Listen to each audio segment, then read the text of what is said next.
Kota Lama Semarang telah menjadi destinasi wisata unggulan Kota Semarang dalam beberapa tahun belakangan ini.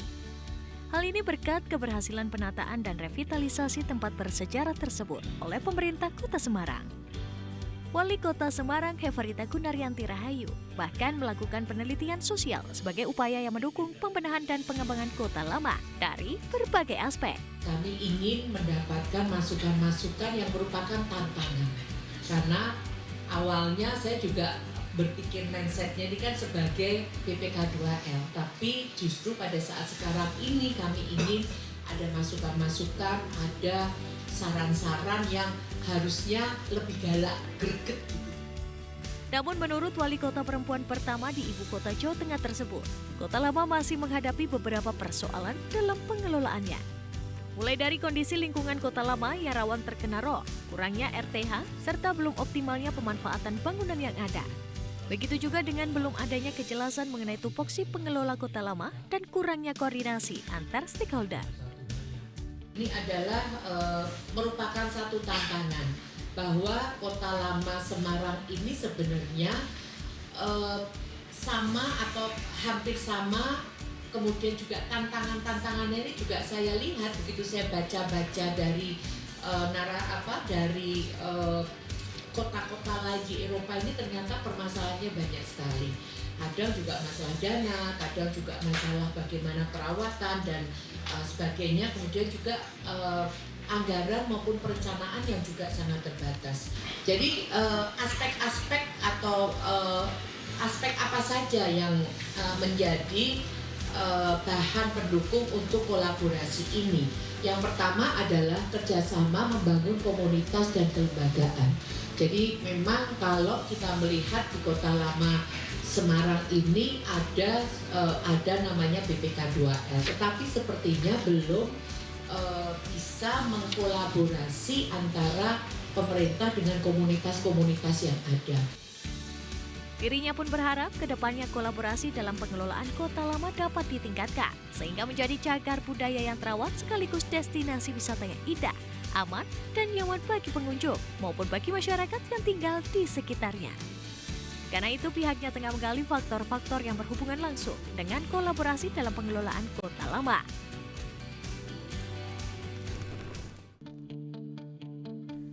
Kota Semarang terus melakukan sejumlah upaya demi meningkatkan perekonomian melalui sektor pariwisata. Wali Kota Semarang Heverita Gunaryanti Rahayu mengajak semua stakeholder pariwisata untuk berkolaborasi demi mendatangkan wisatawan dan investasi di Kota Semarang. Hal tersebut disampaikan Wali Kota Semarang Heverita Gunaryanti Rahayu dalam forum silaturahmi bagi 101 manajer hotel beserta PHRI dan IHGM Jawa Tengah sekaligus mendiskusikan dan program Disputpa dalam mengakselerasi kondisi ekonomi pariwisata dan kreatif di Kota Semarang. Sempat ke Korea di mana ada tanda tangan LOI itu disampaikan bahwa Kota Semarang ini belum terlalu dikenal gitu ya, sehingga kita harapkan kita harus lebih mengenalnya bentuknya apa, pasti harus satu berkolaborasi. Memang kalau untuk di tingkat nasional Kota Semarang sih sudah dikenal lah, tetapi belum gigit gitu loh. Jadi belum yang bagaimana orang itu datang kemudian ditambah berinvestasi, kemudian orang juga bisa membeli lebih banyak gitu ya di Kota Semarang ini. Nah, ini yang kita harapkan tidak hanya dari Dinas Pariwisata, tapi kalau namanya simpul ekonomi Jawa pasti semua dinas ini harus terlibat. Menurut Mbak Ita, sapaan akrabnya, semua pihak harus bergerak bersama, tidak hanya berkaitan dengan pariwisata saja, namun juga perdagangan dan sektor jasa sesuai visi misi Kota Semarang. Terlebih, Kota Semarang telah membranding diri sebagai simpul ekonomi Jawa, sehingga modal geografis ini membuat Mbak Ita perlu dimaksimalkan demi meraih keuntungan ekonomi. Sejauh ini baik pemerintah Kota Semarang dengan pengusaha perhotelan dan restoran sudah berjalan, namun diakuinya belum maksimal. Seperti contoh, perlunya hotel-hotel membuatkan pojok UMKM di lobi atau ruang lain sehingga menjadi promosi dan penjualan bagi tamu yang menginap. Demi semakin mengenalkan Kota Semarang, Mbak Ita juga berharap perlunya promosi berupa pembuatan satu brosur untuk mancanegara.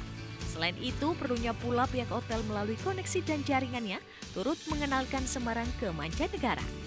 Tak hanya itu, pihaknya juga mulai memberikan tugas pada Disputpar Kota Semarang untuk membentuk semacam badan promosi pariwisata Semarang.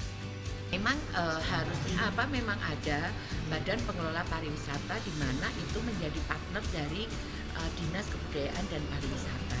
Nah, ini yang sedang disusun, moga-moga nanti saya memang minta dari badan promosi pariwisata itu juga harus orang-orang dari hotel, dari restoran, dari mungkin agent travel dan sebagainya. Jadi orang yang benar-benar sebagai pelaku, bukan orang di luar itu gitu. Sehingga saya minta dari Dinas Kebudayaan Pariwisata untuk menyusun dan orang-orangnya itu benar-benar orang yang in charge di bidangnya. Kota Semarang pada bulan Agustus mendatang memiliki sejumlah kegiatan berskala nasional dan internasional. Di antaranya event ASEAN Economic Minister and Relate Meetings pada tanggal 17 hingga 22 Agustus 2022 dan Rakernas ke-10 JKPI atau Jaringan Kota Pusaka Indonesia pada tanggal 23 sampai dengan 24 Agustus 2023.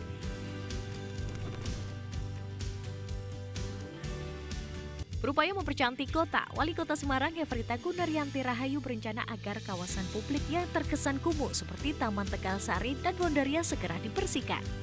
Wali Kota perempuan pertama di Kota Semarang tersebut berencana akan mengubah Taman Tegal Sari menjadi taman pasif. Hal tersebut dirinya lakukan agar Taman Tegal Sari tidak lagi terkesan kumuh dan tidak lagi seperti tempat pembuangan sampah.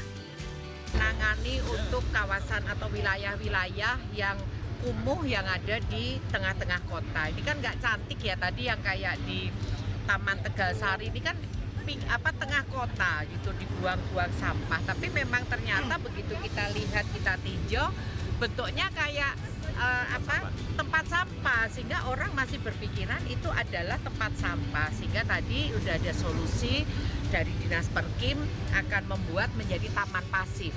Jadi biar kelihatan cantik juga yang pertama, kedua juga menunjukkan kepada masyarakat bahwa itu adalah taman, bukan tempat sampah, sehingga tidak terjadi bau. Kayak tadi kan walaupun sampahnya sudah dihilangi, tapi masih bau gitu, sehingga jadi di sana biar bersih, kemudian juga akan tampak indah.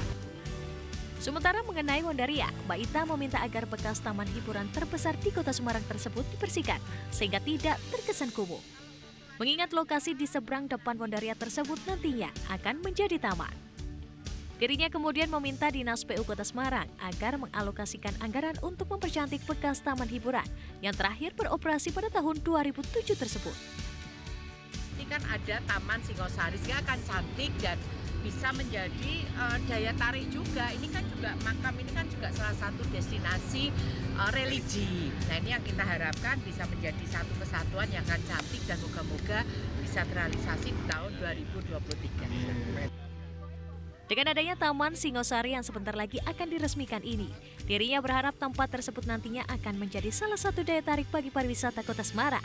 Terlebih lagi, Taman Singosari berlokasi tidak jauh dari makam Mbah Kenu yang menjadi destinasi religi dan masih ramai dikunjungi hingga saat ini.